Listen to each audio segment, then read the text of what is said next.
On the one hand, government is constantly brought in to perform absolutely crucial services. Let me give you just a random list here in the United States.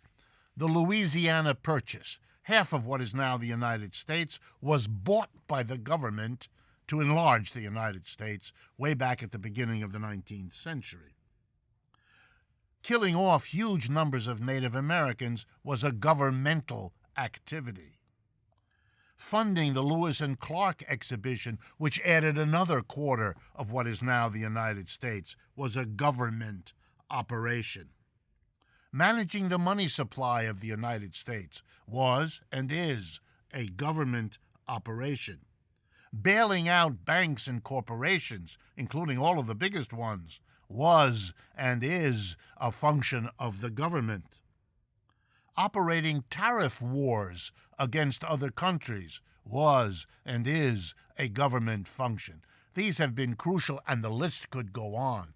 So how do you explain at the same time that the leaders of capitalism who call in the government to do all these things are constantly denouncing the government as wasteful, as inefficient, as a burden that should get off the back of the private enterprise to unleash it? What's going on here?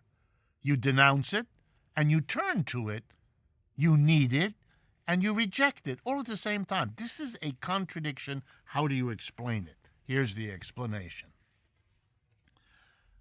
Private capitalists have always feared the government, and the reason is simple. Government in modern society, like the United States or Britain or any other major country, or any country virtually, has universal suffrage. That means everybody gets a vote. The vast majority of people in every capitalist country are not capitalists. They don't have the money, they don't have the social position, they don't have the connections, they don't have the pedigree, they don't have the education. You get the picture. So the majority of people who are the majority voting are not the capitalists. Meanwhile, the capitalists draw into their hands the bulk of the wealth and the economic power. This is an unstable situation. The mass of people don't have wealth. The mass of people don't have much power, but they have that vote. So the temptation will be, sooner or later, and all corporate executives know this, the temptation will be for the majority to use what they have, the vote, to undo the results of the economy. If economic wealth is distributed very unequally, the vote can change that by passing a law taxing wealth, wealthy property, wealthy income, or 100 other ways.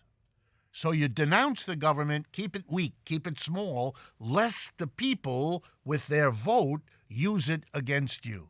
But at the same time, your system has so many problems, for example, the crash of 1929 or the crash of 2008, that you need the government to come in and rescue you.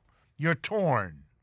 So what you try to do is control the government to prevent it from ever being the agent of the people's needs, while it is still big and strong enough to save you from capitalism's many failures, its instability, etc.